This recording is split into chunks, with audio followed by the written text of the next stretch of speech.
This story I find absolutely outrageous. I was going back and forth. I was texting a couple of journalist friends of mine this morning, highly respected journalist friends. I won't give names out, but and I just said, I cannot understand this story. How in the world is the United States? What the hell is going on in Taiwan where the United States has soldiers there? And by the way, it's been happening for over a year. It started under President Trump, and no one knows about it. No talk about this story. My friend said, yeah, it's unbelievable. It's absurd. Like, it is absolutely absurd. And we just go along with it. We don't even see it on the front page of newspapers. Oh, so the United States is sending troops to Taiwan to train troops in Taiwan. And yet the United States government isn't even going on the record about it. Like, we had to find this out from reports in Taiwan, like news stations in Taiwan that broke this story. Getting footage of United States troops training Taiwanese soldiers. By the way, I don't know if you know, but the United States doesn't have a very good track record of training troops. Like, have you been paying it? Yeah, we're the best at it, aren't we? We're the best at spending 20 years training your troops. Here's our sales pitch. We'll spend 20 years training your troops. And the moment when they need to stand up to anything, they'll run away. But it's not really about the training, is it? It's not about the training of these troops, right?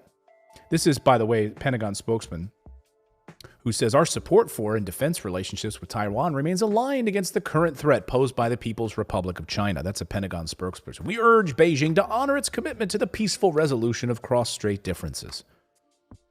And then yesterday, we have a submarine, right? We have a submarine that suddenly, we reported this in the newsletter, suddenly hits a mysterious object in the water. And 11 soldiers are injured underwater in a U.S. submarine, a nuclear attack submarine in the South China Sea.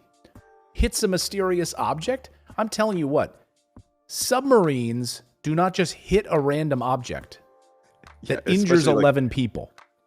And like, I don't buy that. Like, it's the whole mysterious object thing.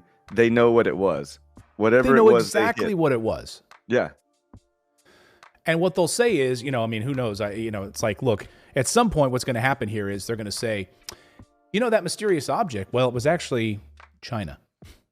China did drop something. It was a mine. They were trying to attack one of our submarines. And what we now go into now we have this big war stance. We need to start funneling trillions of dollars into Taiwan now and into the South China Sea. We've already been ramping up our military in that region anyway. By the way, again, this started under Trump and we didn't know about it. This is all just kept quiet from us. Just go along. Don't, you're not supposed to ask any questions. You're Americans. You shouldn't ask any questions. Our United States troops are sent to Taiwan. Here's the report. American forces have been quietly deployed to Taiwan with increasing regularity, a new report. The report that the U.S. military has been stepping up its activities in Taiwan for at least a year, amid growing fears of a Chinese invasion of Taiwan. Right? So that's the thing. So we've got U.S. military now worried about a Chinese invasion of Taiwan. New report from the Wall Street Journal says the contingents of the U.S. operations forces and U.S. Marines have been making more regular rotational deployments to Taiwan for at least a year. This news comes a day after the island's defense minister, Shi Ku-cheng, said publicly that Chinese forces would be capable of launching a full-scale invasion operation across the Taiwan Strait with far fewer risks than they face now by 2025. Approximately 24 American special operators and other special supporting forces are apparently on the island now, conducting training for units of Taiwan's ground forces. They're working with local maritime for forces on small boat training. And we've had this presence now for a year or more. The presence of U.S. Special Operations Forces hasn't been reported before. No mention of it.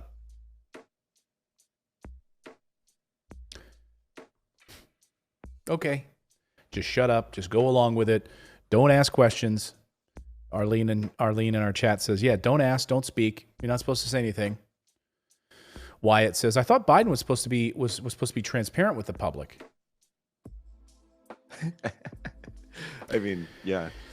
That's the thing, that all these presidents, all these people, they run for office, right? Then they get in there and they realize there's this massive, entrenched, deep state of the United States government. Because here's the thing. Why would these deep state members of the military-industrial complex give a rat's behind who is really in charge, right? They're there for like a few years and they're gone. But the military entrenched industrial complex, the intelligence community, the CIA, the FBI, they're there permanently. It's permanent. It's permanent. It's a permanent state. And by the way, when President Trump started rattling the cages about bringing troops home from Afghanistan and other places, right? What happened? Suddenly there was all of these like voices from like the deep state within the federal government speaking out against Trump, or they were driving this information about how catastrophic it would be for us to not continue these endless wars, right? And then Trump basically kind of pulled back on that and didn't really go along with it. He basically said, yeah, we'll pull the troops out of Afghanistan, but we'll basically increase our drone presence and other presence in the region. So you guys get what you want. But publicly, I get to look like a hero because I'm bringing people home. But now our efforts in Afghanistan and the Middle East and Africa are increasing. So, well, we're really not ending these wars at all. I mean, yeah, but Taiwan's going to be super, super important because we have to justify that $750 billion military budget.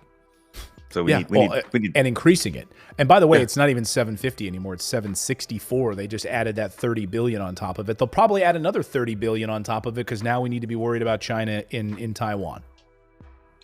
Oh yeah, it's never going to go down. It can only go up. No, Alexandria Ocasio-Cortez last week introduced a bill that would slash the defense budget by 10%, and she was basically laughed at.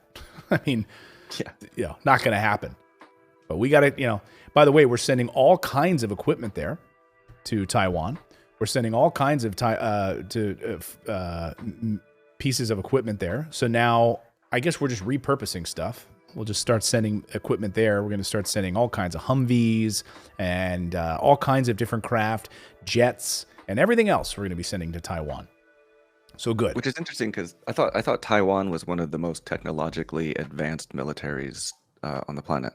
I know that like several years back they were. I don't know if they still are, but like just as far as like military technology, they were. I mean, look, we've been propping them up for years. I mean, let's be honest, right? I mean, so the U.S. government has been doing this for a long time. This is not like.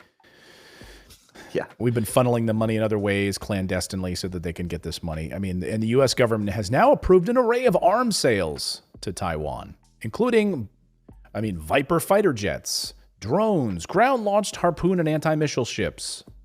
Army training teams will be there to help them learn how to use all of this stuff. All of the guns and howitzers that we also just gave them. Yeah, there you go. Get ready for the next war. We knew this was coming. We've been predicting that here on the show for quite a long time. But I just don't understand how this is not more of a mainstream media story. Why are Americans so numb to this? And we just go along with it. Partially because they're just uninformed about it. Like if you're watching CNN, you're watching Fox, you're not going to see these stories. You're not going to see that story. We'll see. We'll see if anyone has the courage to cover this story big time in the mainstream media and ask questions about it.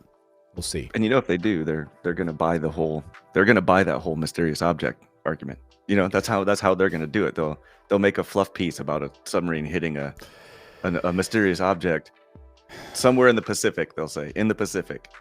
Yeah, it's just a random place.